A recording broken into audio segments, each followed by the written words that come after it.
and I was also based in Wipro. So then what happened was the offer letter at that point of time was a bit delayed. So my call was in 2009 October, where I completed my engineering in 2008. So I had pretty much interest towards research and development. So how I developed interest towards research and development was, I was one among a normal student during my third year. So one fine day, one of my friends had actually invited me to attend a symposium. So it was in MHRD College of Engineering and Technology. So that was one symposium that changed my entire career, and what I stand today is that it's audible, right? Or should I use the mic? So that symposium had really taken a great level of impact. So what happened was, I used to be a pretty shy guy.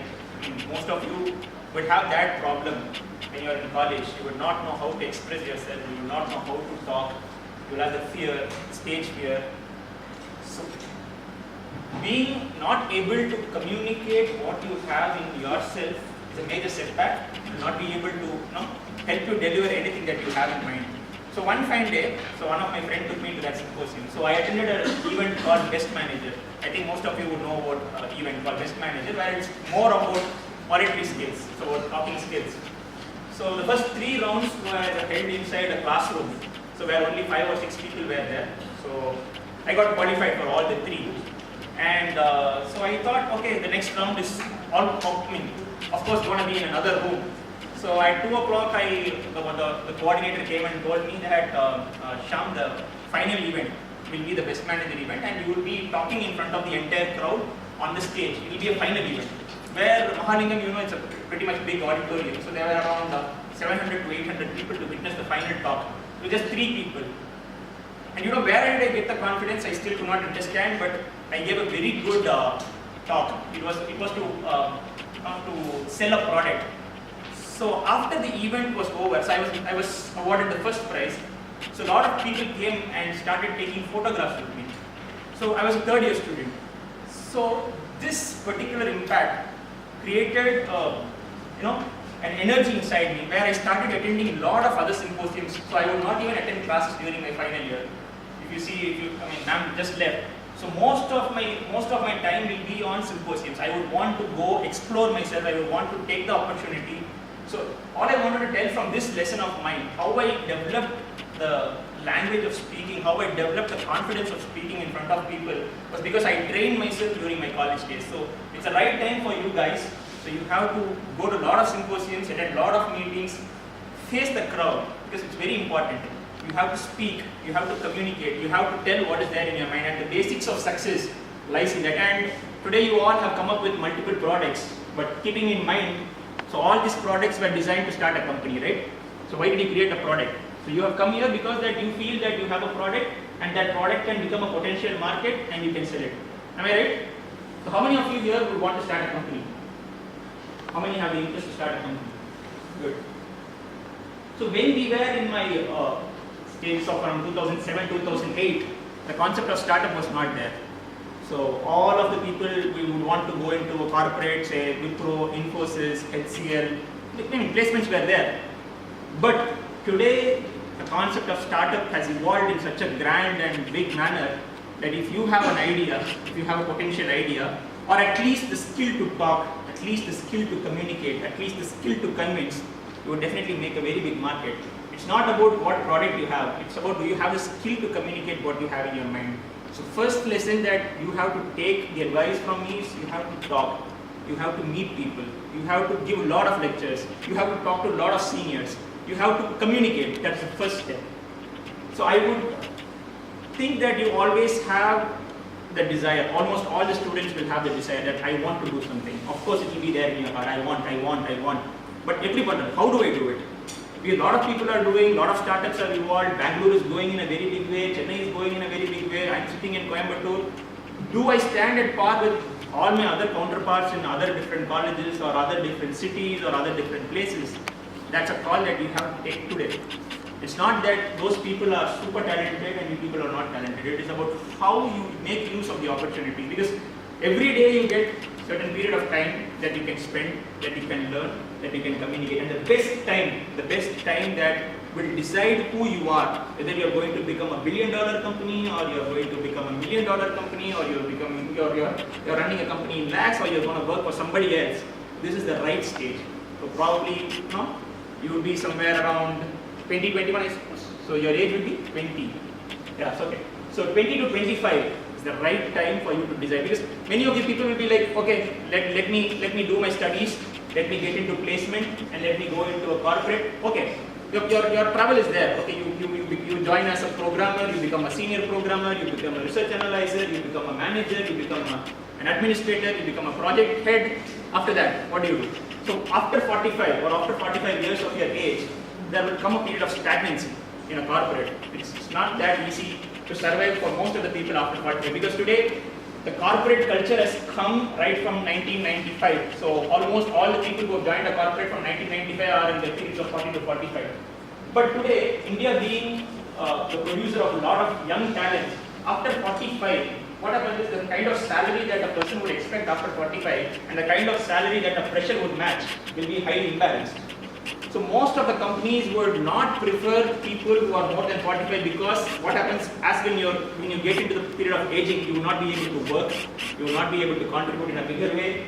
There is a technology change, there's going to be a complete system change, because the technology that my senior studied in 1995 and I studied in 2005, and what you are studying in 2015, and how the entire dynamics of business has changed. So a lot of people will not be able to cope up. So I will give you a very good suggestion that it's not that you have to immediately waste your career getting into a corporate. You still have a lot of time. Until 25, you can take chances. You can take a lot of chances. And I will tell you, all the chances that you take will definitely be much worth when you think about it later. Because today, if I see myself, I run a company. Okay, so we have around 41 people who are working for me. So I do projects across Tamil Nadu, I do projects in Andhra, I do projects in Kerala, I do projects in Gujarat. So a lot of smart cities. So you've heard about the concept of smart cities, I suppose, and most of the projects that I saw here were somewhere related to smart. So in 2005, I didn't know that a smart city will come. I will do a product in smart city, and I will be addressing a smart city meeting. So that's what I am telling you. 2025 or 2035, what you're studying there will either be not there or will almost be completely depleted. So whatever you are trying to get into or you are trying to understand, it's not the real thing that is going to happen. So what you can really study from this becoming an entrepreneur or starting a company or addressing a problem that a real-time world is demanding will definitely put you into a much bigger way. So don't immediately rush. You can work. You can still work in a corporate. You can still get into a company. But keep the idea of starting up your own business. So that is something that is really challenging, because even after running a business, at my age, there is a certain point of time I get bored of myself. Why am I continuously working? So what exactly is going to happen? See, because the more you work, there might come a point of frustration. Even if you are an entrepreneur, you keep on working on your laptop, you keep on sending mails, but when sometimes reality gets into your mind, okay, obviously everybody is going to live for somewhere around 60, 65. You're working, so where do you really get to stop? Where is it going to stop? Or if I'm going to be in a corporate, daily starting my life from 8 o'clock and ending it at 6 o'clock, where exactly are we going? So a lot of things have come into my mind, even being a startup consultant or being an entrepreneur, or of course tomorrow you will also have such kind of thoughts. So the time that your brain can think is obviously from 20 to 30. After that you have a lot of peer pressures, you have families, you have commitments. So it's really impossible to have a risk-taking ability after your 30 years of age. So when I started my company in 2009, so 2008 I finished my engineering. From 2008, of 6 months, I was doing a research internship in one of my seniors' office. So of course, we also had some pretty good seniors who were strong in research. So I was working in PhD step as a junior research engineer.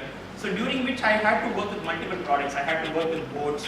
Since I had already developed the skill of talking, so I used to ask a lot of questions. I used to understand really. So the only thing that will make you successful in life is you have to ask questions to yourself. You have to understand things. Life is not about just studying what is there in the book. You have to understand. You have to ask, why am I studying this? What exactly is it going to teach me? Because Of late, after 4 years since I completed my engineering, today if you ask me any single question, I will not be able to remember. Nor you will be able to remember. Nor that is the human thing, that's the human dynamics. Nobody will be able to remember what we really study. But for what we are studying. Now that comes the question.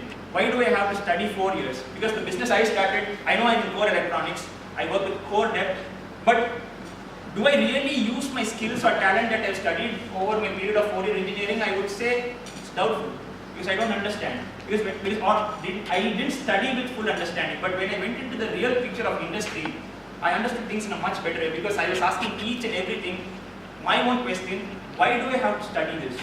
Why is a capacitor working?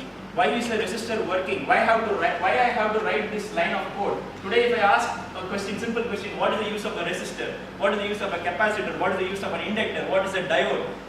Most of the people will not be able to answer because they don't understand the basics. They don't understand why is a resistor important. If you take a human body, there are veins, there are arteries, there are muscles, there is a heart, there is a liver, there is a pancreas.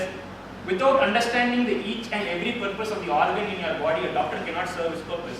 Similar is an understanding of a project, of a product. If you take a motherboard, if you take a board in a computer, HP or anybody had designed each and every part of the component because of an understanding or because of a purpose that the component solves. You understand that, right?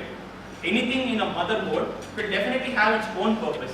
So you have to understand why is it important. So I got into that depth when I was in 2009. I really understood what is a programmer, what is a motherboard, what is a processor, why I have to run a program. So how does it really run? So then once you understand that, you will get a different sort of energy inside yourself. So I decided to start my company when I really understood I have the potential, I had the capacity to ask the question and understand the question. So in 2009, so the first 6 months after I completed my college, I was lecturing here in ECE department. I was a lecturer for my own students. The reason why I was doing lecturing is I wanted to do my masters in US. So I thought that lecturing my own students will give me the benefit of teaching extension. Then I was very confident that I would definitely get into MS. So then the next 6 months I went into the company that I told. I was in research because understanding that I will also have a TA and I will also have an RA. So after 1 year of my studies, there was a choice. My Wipro call letter has come. The current company that I was working at giving me a much better opportunity. I have to do my masters. So these three right in front. So most of the students here would